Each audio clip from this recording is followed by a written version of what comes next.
CEMTV wakes you up, goes through with you, welcomes you back home. It's all about you, for you. We break your day to the rising of the sun.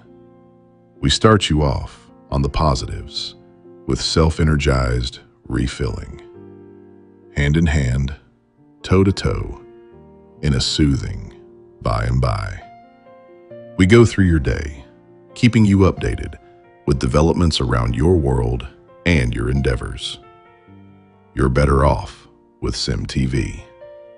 As your cheerleader, in your little winning steps, we've got your back when you're down.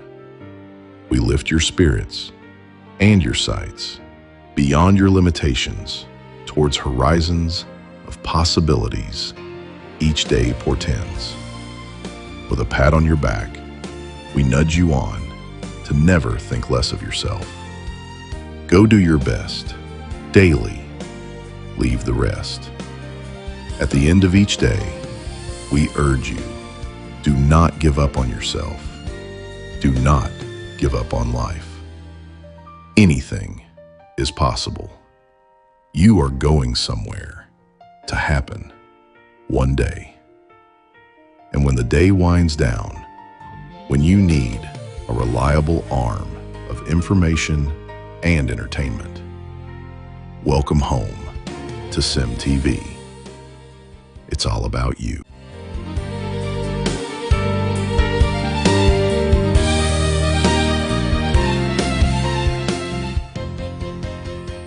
In-depth analysis and dissection of news that matters. It's today's news surgery on the CEMTV Morning Pulse. Stay with us.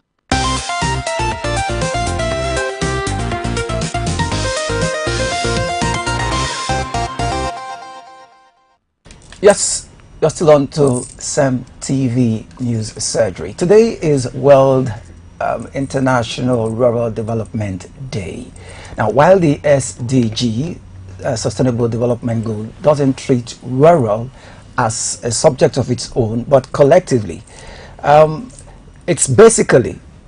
it targets closing the rural-urban gap in income, service, and opportunity, so migration becomes a choice, not survival. Now, for Nigeria specifically, this shows up in programs like rural electrification, farm input, subsidies, and feeder road projects, amongst others. So as we mark this day, it's good we take a look at some of these basic entities that make it up. And our guest today is Professor Mina Margaret Obanga, Professor of Social Work and Environmental Sustainability, Rivers State University. And she announced to us that the school, Rivers State, Nigeria, and Africa, has scored a double. This is the first time that profession and the school are having dual professorial seats. Am I correct, madam?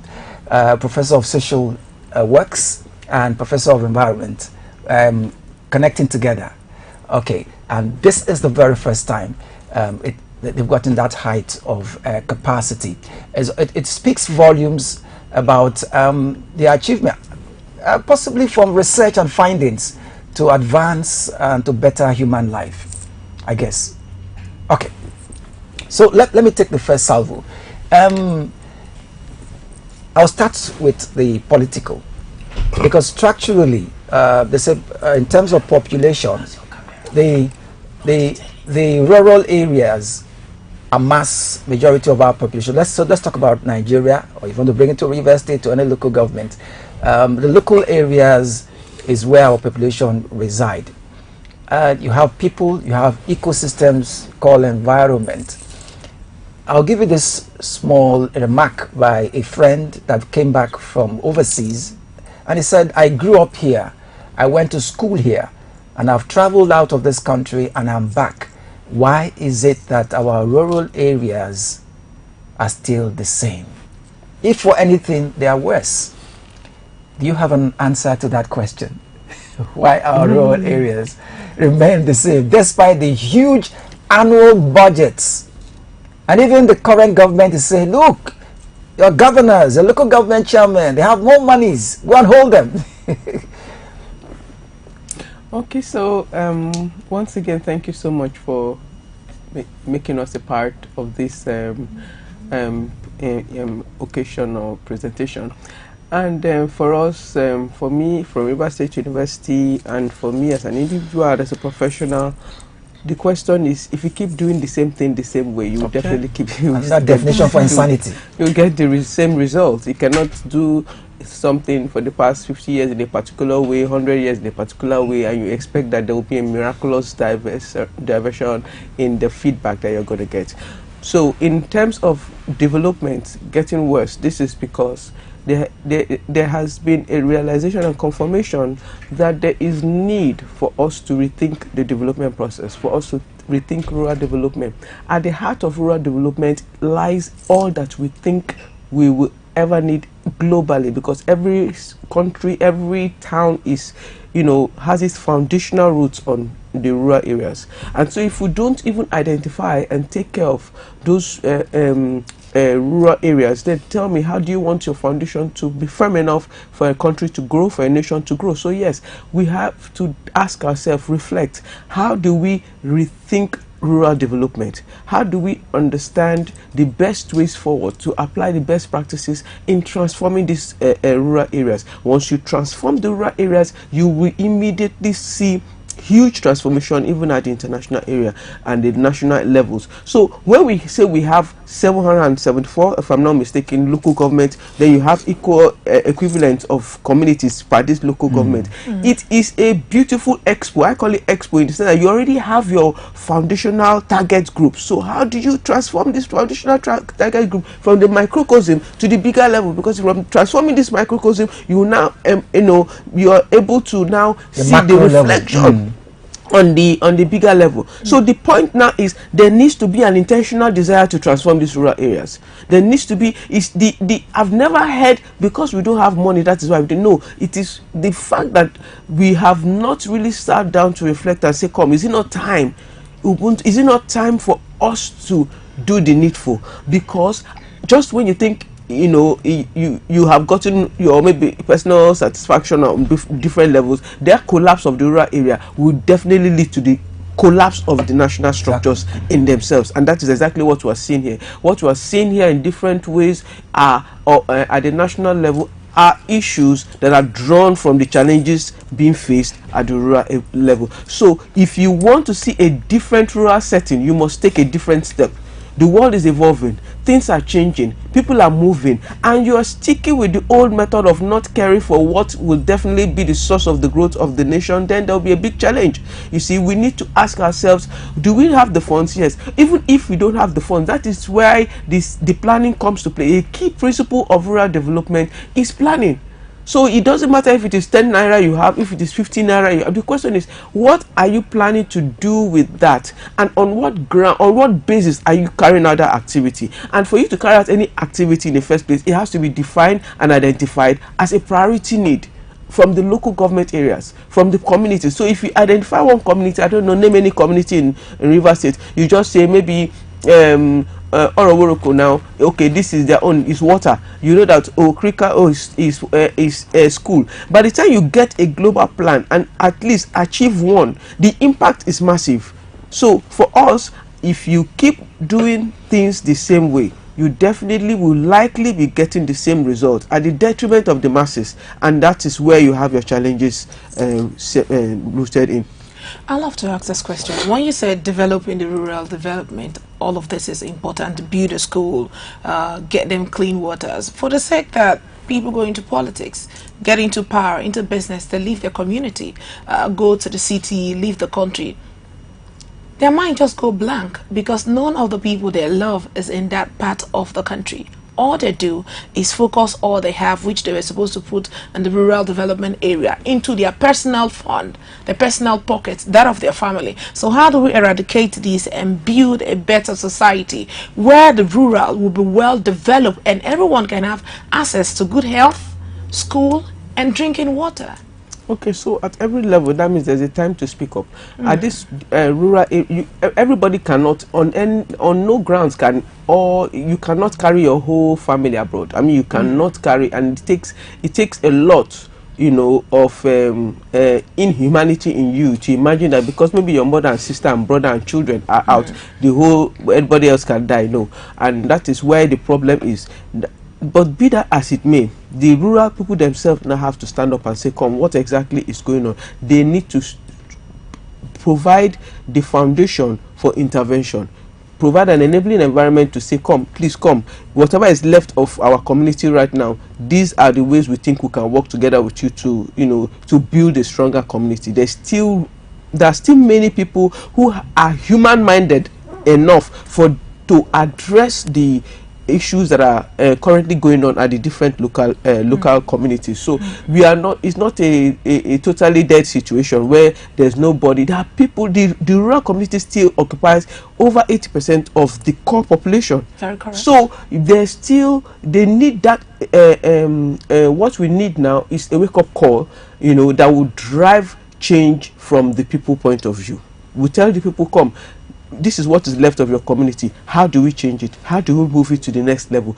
How do we not lose what is left of you know, the fabrics of our society? And you see that at the end, you remember that funny story about where they said when the rich take up everything and the poor have no food to eat, what happens? I can't say it on TV. You know, so you can see that that is just a replication, that is just a depiction of the kind of society that will be if we don't take these interventions at this time. So it is important for us to ask ourselves, so what can we do to enhance the livelihoods of those now in these different rural areas that we are in? As we are here, we are in this is a host community to CEMTV. True. You see, there's a host community, and you have, why didn't you decide to pack up and maybe go relocate to London? But you are here.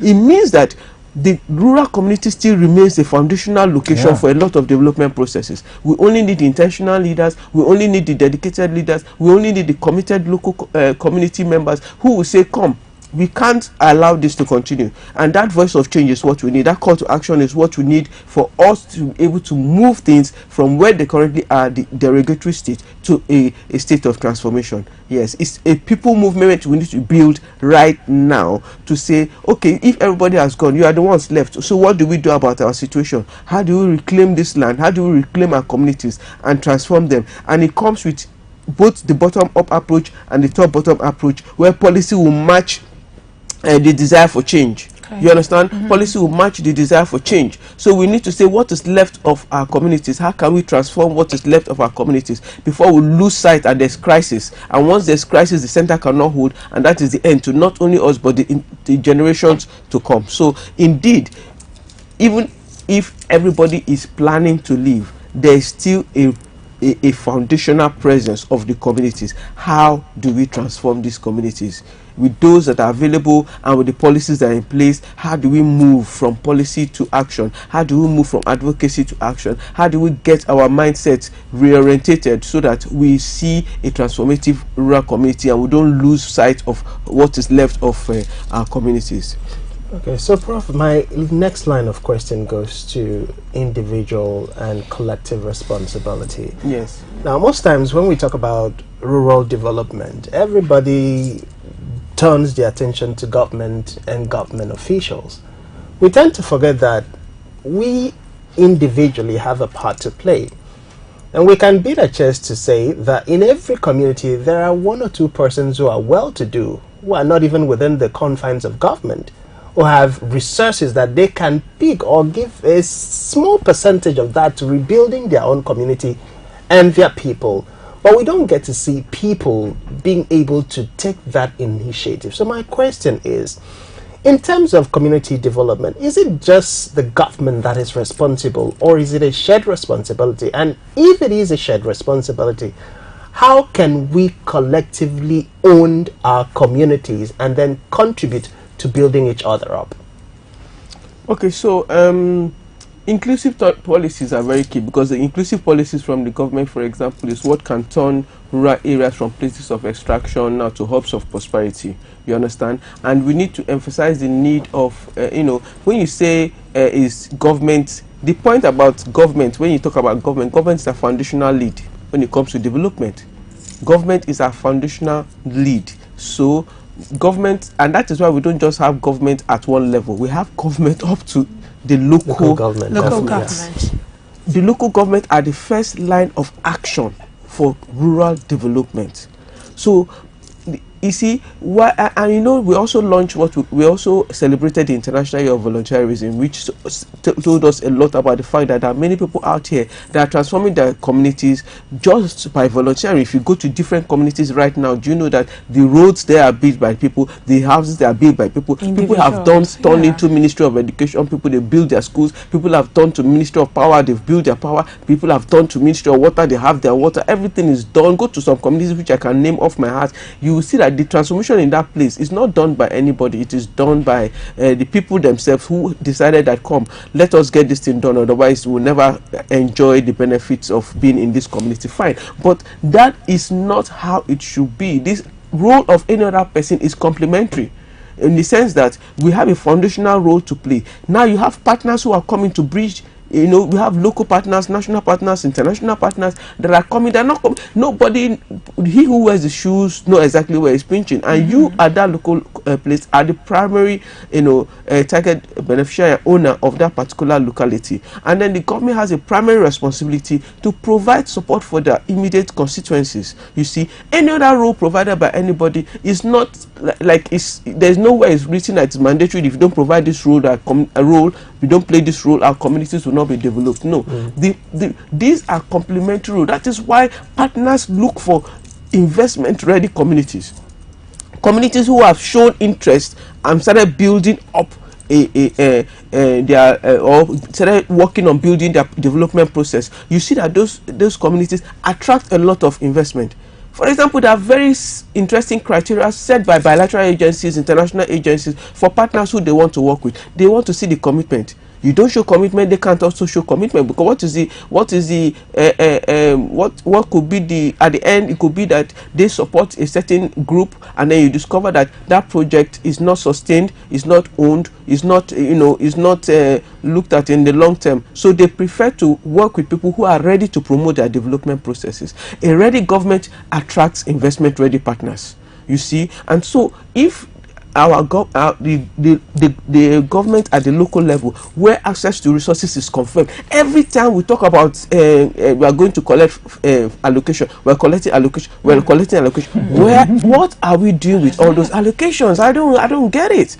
It takes humanity in any human being to think, even if you dedicate 10%. And I'm not saying it should be 10%. This is not another affirmative action of asking for 30%. Because they'll say women like percentages. Yes, we don't like percentages. Because if we don't put those percentages into the policy, it's not going to work. Because you must put if you put, yes, you have to. If you don't let it be somewhere that, yes, 30% of this money is your own. No, yes. If you don't do that way, I'm telling you, you lose sight of your presence on this decision-making table. You understand? So that is why when women come, we talk strategically. And that is why in my school, University University, we are building young community development actors. We are building people that will now we are trying to make them reimagine the development process. And so when we're talking about development, the local government has a role to play. How can you tell a community that you receive billions and billions of money to develop their community, and they don't even understand why they don't have basic water? And then you now bring explanations. You now know that is irresponsibility. We need to move for a gender responsive, a community responsive governance level at this point. Otherwise, you that think you're safe, that the air you breathe is different, you realize that same air you destroyed is exactly what you breathe to your own end. Prof, yes, I have a question. You've touched it, but let me amplify it the more. I had some stint of orientation at UST2 in adult education and community development, where in summary, community development was defined as making the man that makes society. invariably, and they say learning is a continuous experience. If you build infrastructures with the most expensive materials and you don't develop the minds of the citizens, they will destroy it. So sustainability is not there. Now, in terms of listing out the challenges we have in our rural areas, are infrastructural gaps, poor roads, energy, water, basic things of life. They have funding and governance gap. We have food insecurity and the impact of climate change. We have access to limited credit and like you've pointed out, because they are looking out for people who are ready. We have human capital deficiency, low human capacity. When you go to rural areas, you can't get highly skilled labor and capacity developed persons. My question is, like you said, government after government. One thing is certain, they will budget for each local government and by extension the state and the federation. They will spend budgeted money, but the results are next to be desirable. Is it like a rocket science? Is it a mirage? Is it that spirits come down in countries where you have like Singapore and some other parts, China, America, where they travel, our leaders travel to? Even this holiday they will travel. Is it that those people's spirits come down, or what don't they understand? Try to put us through a simple process of developing the areas. Which, to me, it's not rocket science, but I wonder why they cannot connect it. Is it about will, or that they don't know what to do? Okay, so let's take a different position now. Let's take a different position. Let's just say, let's assume we don't know, nobody knows anything. Okay. We're in a virgin. Yes, we're all learners. We're in Like a virgin Socrates. situation. Yeah, because if we don't start to be intentional about our sincere, our political will, our sincerity towards development, it is the boomerang, the effect will be beyond our imagination. Why are they suffering it? It's going to be something we may not be able to manage. So like they say, prevention is better than cure. And then it's, in every situation, preventing a crisis will always be the best way forward. So let's assume this. The first thing we need to think about is, are we willing? Are we ready to transform these communities? Okay. We have human resources, so I'm not even going to talk about expertise. There are many people. Why is River State University training people? Why? It's because they want to churn out credible experts into the field. They don't want to churn out credible experts into a field that is not ready to receive them. No, you don't want. They won't look at. Look at expert areas of rural development and transformation. We have it in River State University. So you don't want to bring all these people out, and society and systems and structures are not in place to accept the role these experts will play or can play in transforming the society. And that is number one thing we need to look at. There needs to be, first and foremost, the desire for that change. We'll start with that. Okay. You're coming into, if the same way you desire to occupy a political position, be desirous enough also to utilize that political, that economical, that social, that whatever position it is, just like you and I, everybody has a position that they occupy. You need to ask yourself and say, do you desire to use that position as a transformative position? There are many examples of people that have done that and their lives have impacted on so much. Society is better off because of them. Do you want to be remembered as somebody who came into society and destroyed what was left of a bad situation? Or do you want to be remembered as somebody who came, saw and conquered? Do you understand? And did the little that they could. So number one, we need to ask ourselves, do we have that desire for transformative change? Are we ready for transformative change? Are we ready to have the political will, economical will, whatever it is, to move our communities from one level to the next? Do you understand? When we have that, the issue now becomes, okay, so what do we do next? We need to put systems and structures in place. I'm a strong believer of systems and structures. I'm a strong believer of the fact that he who fails to plan does what? Plans to fail. I'm a strong believer in all these things. There's nothing as decent as having a plan in place. It helps you. Your plan cannot be temperature proof at all time. It cannot be whatever climate proof at all time. But the issue that because you have that plan, it's easier for you to be flexible about changes when they need to be. You don't go into the field like somebody who has no direction, no So for us, the first things first is the need, the desire for change. It's a call to action. If we do not take that step right now, you will see that this is beyond animal kingdom. You need to now talk about the steps we're taking in terms of the political will. Now the next thing is you now talk about the planning systems and structures that will now be based on the priority needs of our different target groups, on our different constituencies. Sometimes you cannot determine what somebody needs right in your bedroom. How can you, even you, and imagine a spousal connection, a husband and wife may be together, but still you say, I want to surprise you. You want to surprise me? Okay, cool. You're surprising me. If you have not studied me enough to know that all I needed was a cup and you can't buy me even a private jet, will I not be happy? Yes, I will. But what I actually just need was a cup. So you have met my need, right? But you have not, you have met a desire of mine, but you have not met a priority desire of mine. Somebody wants 1 million, you carry 200 naira and give to the person. Have you not given them a gift? Yes. Are they not saying thankful? Are they not saying thank you? Yes. But does that solve any particular issue? It may not meet the need. And you know what happens? That 200 naira is now going to be put into doing something else that measures to that. If it is to buy a cigar, you go and buy a cigar. I don't know if there's still cigar that sells at 200. But what does it mean? It means that we need to put, Sorry, ma'am. Systems and structures in place, a planning in place. Let's take a pilot. Let's pretend to just want to practice something ahead of this new governance structures we're going to be experiencing. What exactly? Bring up a community development plan of Ukukalama community, for example. And this is what they did. 1, 2, 3, 4, 5. You put it together. The next person does it. The next person does it. Do you know what we're going to have? If it's River State, we'll say we'll have a River State development plan. If it is Nigeria, we'll say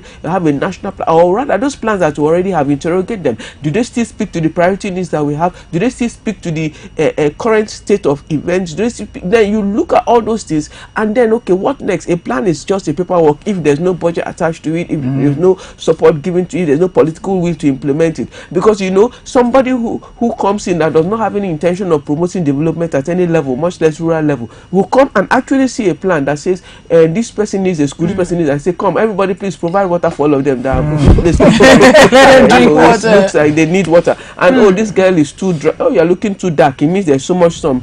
Just build a street, roof. But Prof, let me butt in. Permit me. Does it not speak to a disconnect between? There's supposed to be a checks and balance, because power is an opium, it's an intoxicant.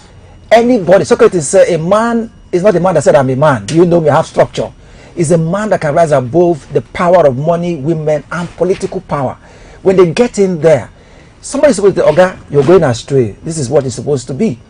So when our legislators fail to represent the people, as it were, we should have taken from every nook and cranny the expressions, the wills, the aspirations, the hopes, the fear of the people, to bring it into a convergence for the executive to form his vision, budgetary allocation and expenditure. They fail to do it. Do you people go there to orientate them, to say, Oga, fine, you have played politics, you have won the election. Now that you are here, is governance, and this is how to do it. Like you're explaining now, because like I said, it's not rocket science. But like what they say is that what they do, they go in there, they say, pull down that secretariat, build new one. Meanwhile, there are fundamental issues.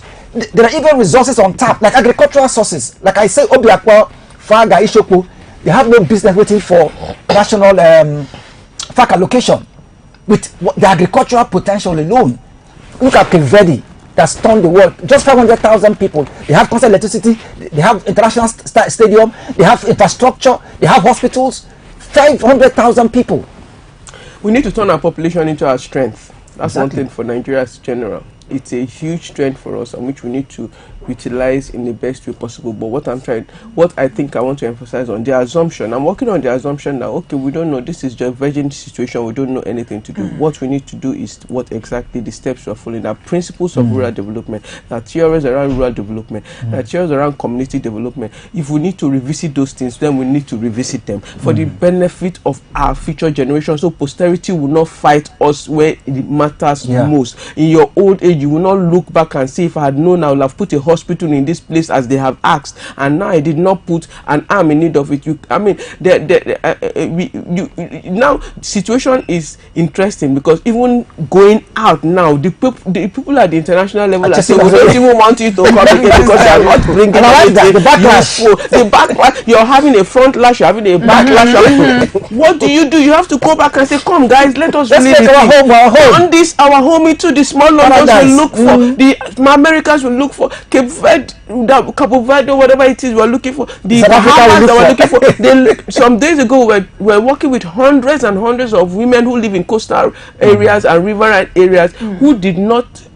You see, when they were talking about how, oh, look at the beaches that these people have, and I listened to them very well, and then look at me. Then I just said, can everybody look across the, look out the window? And they looked out the window, and they saw the coastline, but the coastlines were not the same coastlines, because in their own coastlines were enough dirt to fill 20,000 receptacles lined up at the, and this is, see the community. That is why we intentionally went to those communities, because we were close to the riverine banks and the coastline. You see, they saw a lot of the dirt thrown there was enough to, as in Ministry of, who are those in charge of waste? They get will take maybe 20 years to be less, if that's serious anyway, but it will take a long time to clear those things. Then they saw that they had dedicated those places as their second place to go to, how will I call it, for certificate. And so now told them, will you like to use your bikini on this coastline? And they say, I can never have. I said, now that is why you have to see this before and after very well. These Bahamas you are seeing, you can turn this place into your own Bahamas. I can't imagine coming here in the next few weeks, months, years, and this place, just look at these coastlines, are clean. Why do you think many people in different states, they spend a lot of time cleaning up their waterways, cleaning up their coastline? And you see, this same place, they say they've never imagined that they could actually clean their riverine banks. And so that the women now have a different mindset. After the sessions we had with them, they were like, from now on, they will not tell their kids to go to the now I said, this river, people use it for so many things, isn't it? This is where you eat from, your livelihood, your skills, your everything. Yet this is where you dump your refuse. This is where you defecate. This is where. So at that local level, I'm telling you, mindset, watch out for a revolution about to happen. Mindsets have started changing. Now, this mindset that have started changing needs to be matched with a ready government who have realized that, oh, that policy exists, that is meant, that we have blue economy. The blue economy has an integrated approach to promoting livelihood at the waterways. Right. You understand? So you see, you match the local action with the readiness of the government of the day. Then you match with your global partners who are seeing you as a virgin place for them to come and impact development trends. Prof, I would love to ask a question. My colleague said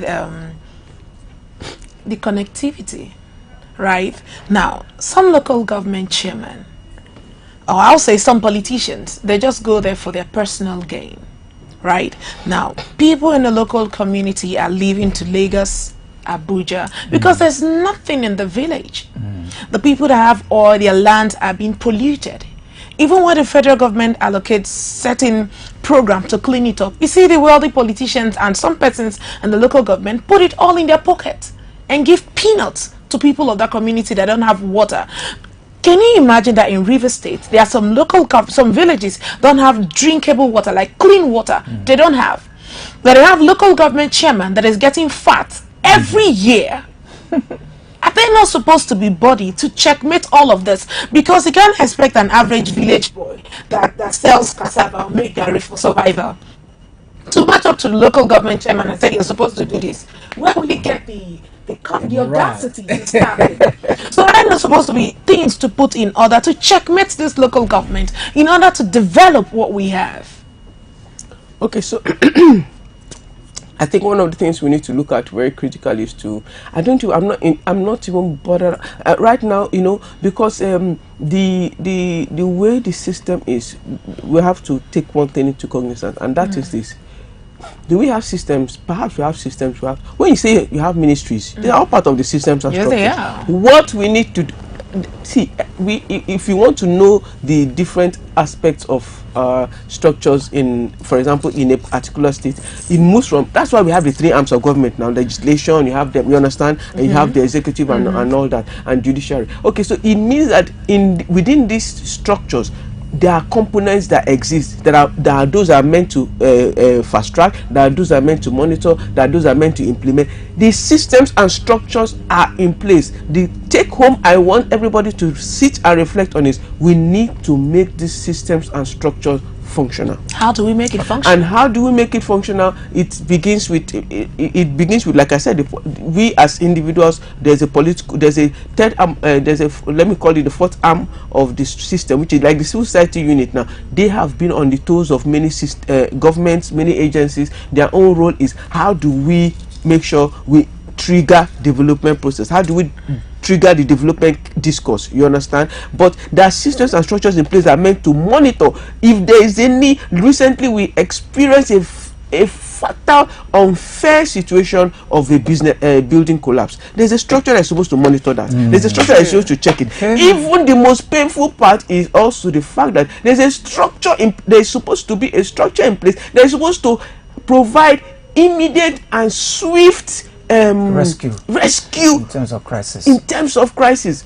We have all this. It could be anybody that will have been around that environment. It could be anybody. When we picture ourselves as individuals, potential leaders and leaders in place, in position, if we picture a situation where you throw a stone in the marketplace, it could land in anybody. It could be that you think your brother is abroad and he decided to come and surprise you that day, and that is the day you threw the stone in the marketplace, you hit his head.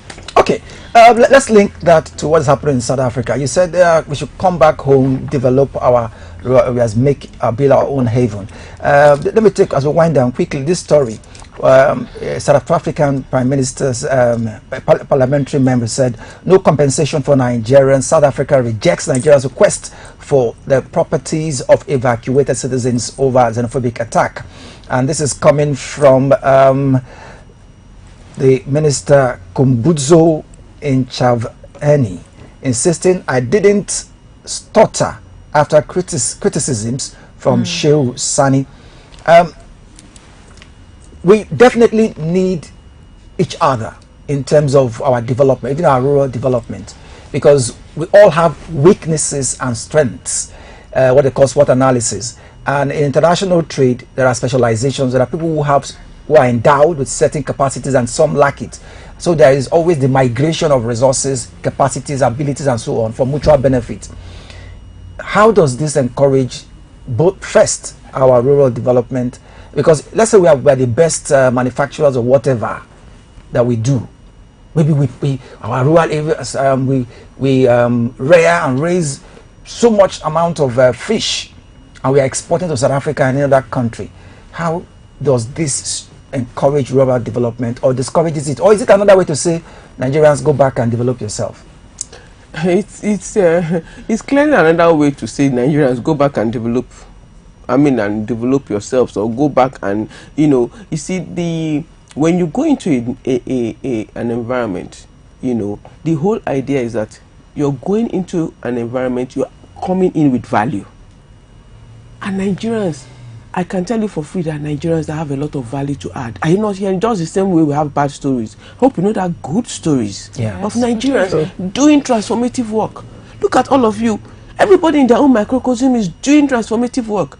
But you see, the noise of a 1 or 2, 10% of people is what is blurring the opportunities of many others. And that is why those other ones cannot sit back and let that happen. So if South Africans have told you leave, So, what you are talking about? You are even lucky they did not. They didn't. I mean, you're lucky you're living a life. You are talking about going back. There are some things that are justifiably so, in the sense that okay, yes, they have this property, they have this, but this is actually not. It's such a wrong time to even say, okay, no, let me remember my goods that I have there, because in the first place they will tell you that whatever it is you even have there was based on a foundation of wrong legacies. You got those things on wrong businesses, on I don't want to use the word, they are, illegality. I don't want to use that. So they will tell you they even have a right to take away everything that you ever thought belonged to you. There was a statement I thought they made in South Africa that they said they actually would permit the entry of registered legitimate Nigerians. So you understand, that means they know their targets, they know who they're actually targeting. But they're overdoing it. Just happens to be that those targets appears to be overwhelming in their impact. Just one, you see, you have 5 fingers, and that one soiled one is the one making you confused, and you don't know. You need to look, and until you wash the hand complete, you will see that you are not comfortable, because that soiled hand will touch your white shirt, will touch this, will touch that, and you see that there's an escalatory impact. And so at this point, it is a call to reflect: are we ready to transform our societies? There are some communities today whose communities were in a state of total destruction, and there's a certain community in River State, for example, the local government chairman there, and the council members have transformed that place to the extent that people are, in fact, a colleague of mine was telling me, please, I hope we don't have any meeting on Saturday, because I am going home. And I'm like, going home? What is? He said, if you go home now, in fact, it's peace of mind. There is light, there is this. That is the mindset we need to start building, and it can only come from taking certain steps, putting those systems in place, putting those structures in place, making them functional, having a political will to transform a society that you will fall back on to go into be, and a lot of things that go with it. There are principles in place. Okay, you talked about there are Nigerians who are making us proud, and now your final statement landed on, of course, people who can transform systems, and these are 2 good stories. There are 3 brilliant Nigerian students representing the country at the STEM Olympiad. And the outstanding students are from Nigerian Southeast region, who have secured spots at the grand finale of the International STEM Olympics in Rome after emerging champions in the Southeast STEM mathematics competition. I don't know whether my Udi has the picture. We also have this I failed icon before qualifying at 16, says Nigeria's youngest chartered accountant.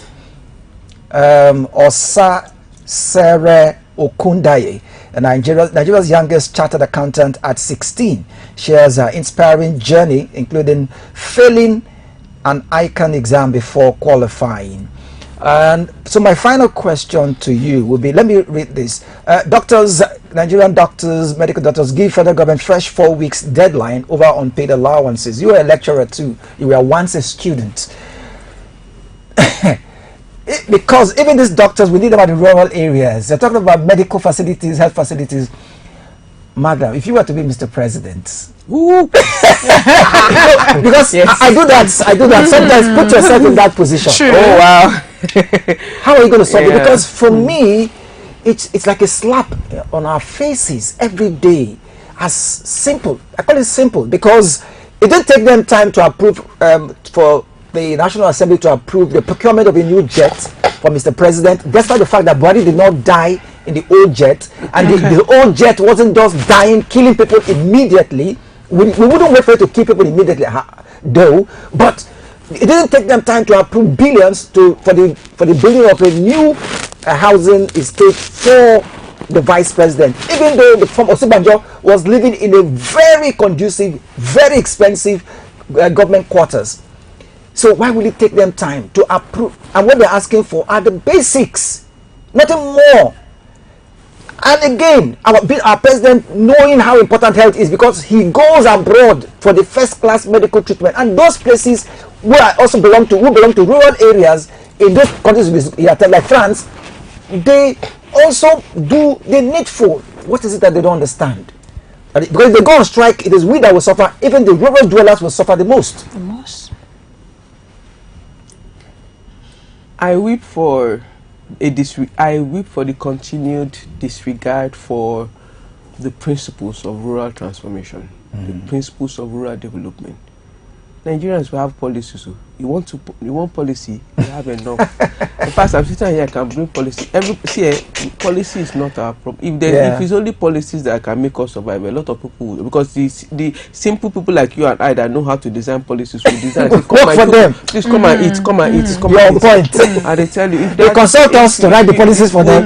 So I weep for a disregard to spending so much energy to get these policies and then refusing to implement them. You cannot even test if a policy is successful without test running it at any point in time. There are principles that guide policy setup, policy design. You know, it has to be pro-people, it has to be participatory, it has to be sustainable, it has to be need-driven. That's the priority. It has to be need-driven, it has to be evidence-based, it has to be. There are many principles, and of course, look at the theories that my theory is eco-social resilience theory that talks about the combination of bringing all these things. Now we have all these things in place, and we have the school. I will keep saying River State University's role is churn out credible, qualified experts to service the different sectors, right? So why do we go as a people? You identify in quote, it does not matter how much energy you have put into doing the baseline. It does not matter whether you talk to only 2 people, but at least you have a document. Why do you have a document and use your same hand to disregard the functionality of that document? So at the end of the day, you cannot carry the people on as a part of their own development process, and you cannot at the same time promote development. At the same time, you're creating that is why mental health issues is now escalating, because you use me and dump me. How? The communities are being used and dumped and recalled on specific times and seasons, and that is when they feel they're useful. Whereas rural communities, the grassroots, the communities are the foundational heartbeat of the nation. We need to go back and ask ourselves, how can we go back to making these systems and structures work? How can we go back to those plans? How can we go back to seeing, are there gaps in those plans? And you see that you as a government, if you as a government, a president, a governor, you will be relaxed, because you just sit down like my digital VC will consider in his office and identify what is happening everywhere in the school. You understand? You can sit down and just say, okay, no, what is happening here? What is happening here? What is going on there? Because there's already a structure. You're monitoring. You're now a chief monitoring officer. You understand? You're not struggling for the food of the common man out of their mouths. What is left of that? You have, first of all, the one entitled to them to develop them, you are not using it to develop, and the one you see that they have tried to bring out, you want to struggle with them to collect that one. No. Before you know what is happening, these same people would, you called it what, a backlash, isn't it? That will be beyond backlash. So we need to ask ourselves, are we ready to work with the principles of community development or rural transformation or whatever it is? There needs to be a mindset orientation. There needs to be a mindset orientation. There needs to be a determination amongst each and every one of us that if we do not change situations now, it will come back to haunt us. There needs to be that consciousness. And that consciousness is what should guide any leader to show their readiness to transform societies. A transformed society, a transformed community is a transformed nation. Okay, Professor, my last question. Engagement. We have interest group for different purposes, and part of it is to advocate for rights, the justice be done to the people of the area. But in Nigeria's present society, like other African countries, we hear community leaders, youth leaders, women leaders, even traditional rulers who are supposed to advocate and speak the truth to government also chant on your mandate we shall stand, which has become a national anthem in Nigeria, for instance. How do we conscientize the minds of these community leaders to rise up to the responsibility of working together in the interest of the people? Because this also serves as a disconnect when we don't have institutions or interest group that consistently speak the truth to power will continue to suffer the same fate. Okay, so fortunately there are many interest groups that still exist, thank God for that, that still speak, to the conscience of people. Whether like the media, whether we are doing now. Well, this is a typical situation. We are just here to say here, this is the situation. If you want development to take place, this is what you need to do. If you don't want development to take place, what is what you can continue to do. So it depends. So this is also a foundational platform for advocacy to say the world needs to go in a certain direction, and if you need to, the world is evolving.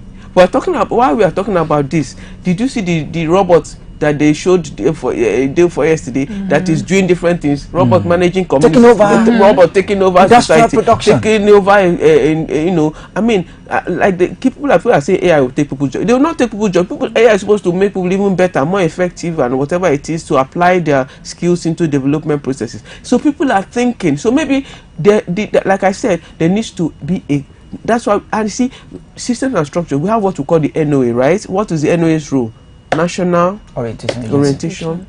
The orientation has to start from there. We have to start and say we need to we do that reorientation again. Let the people understand, and then you see that these people that are speaking to the conscience of people, you see that their numbers they're not so many, but they still keep speaking and are speaking, and that is why we see some of the changes that we are seeing now. Because if there was nobody speaking, there was nobody interested, there was nobody. People have given up on the fact that there's no more hope again in. Is hope. That word hope is interesting. People have given up, that they have lost sight of all that they thought they were hoping they could get in this life. They don't have, and when you live a life of no purpose, when you live a life of hopelessness, that kind of person is a ready ground for anything you want the person to do. Yeah, that is the kind of person that they will use in kidnapping your father. That is the kind of person that they can use him, because the person does not feel there's anything to lose anymore. They don't have the little that they thought they could do. You see, if Nigerians have power 24/7, have access to a decent environment, if you see Nigerians coming out safe, just thank yourself. Thank you very because much. Right in their little domains, in their little, we're talking about legit people now, not people that what are they doing using the internet or whatever negatively. That still boils down to different things besides the things we call like greed. But you see that I'm talking about an ideal situation. An ideal situation for a Nigerian that has access to basic infrastructure, that has access to basic power, that has access to basic enabling environment for their sustenance. You will see a transformation in society. You see a turnaround in society. So yes, we can't stop talking. The media shouldn't stop talking. For those who are speaking to the conscience of people, we can't stop talking. This talking will continue, because I know just when it matters most, it will come out and say, yes, you spoke, and that is why this thing is happening. So we can't stop talking. We'll keep engaging. We can't stop engaging, because that is what is left of the fabric of our society. Thank you very much. And in fact, that's our bold brand statement. Have something to say? No. That's our bold brand statement. That's stop talking. What matters to the people matters to CEMTV. Yes. And when it matters the most, the people that matter the most, like Professor Margaret Ogbanga, they talk to CEMTV. Thank you, Professor. She is actually the first professor of social work and environmental sustainability globally. Dual professorial seats from of River State University to the world. So River State University to the world. Thank you for your time. Thank you for your time. And today, about people. Yeah, we think about people, planet, prosperity. We think about all the 5 P's of the Sustainable Development Goals. How do we make them work? Let's go back and ask ourselves. We need to make our systems and structures work. Thank you very much. Ladies before gentlemen, so your parting shot. Hold your government accountable, okay? Nigeria is not on the table, but it's in your hands. Together we can make a difference. It all begins with each and every one of us growing a conscience and living by the set standards. Like I started by saying, I'll repeat again. When they say, what's your name and who are you? Don't be quick to say, my name is, and I profess this, or I do so and so. It is beyond that. It's a conglomerate estimation of who you are. It's an attribute of values. By what you say, what you think, and what you do. if we apply that effectively to our rural areas, we'll develop it. Because small minds produce small things and talk about people, but great minds think about big things and solve problems. Well, that's our package today on CEMTV News Surgery. More interesting programs are lined up, and tomorrow same time we'll have another fresh guest to enlighten us and this wonderful crew. Have a great day. Stay tuned to CEMTV. And don't forget to follow us on all our social media handles. You can watch us live on Facebook, CEMTVPLUS. X, Instagram, Thread, CEMTVPLUS, and also on Nigecomsat, free to air. You can watch CEMTV. Tell someone to tell someone to tell someone. Like, share, subscribe. Have a great day.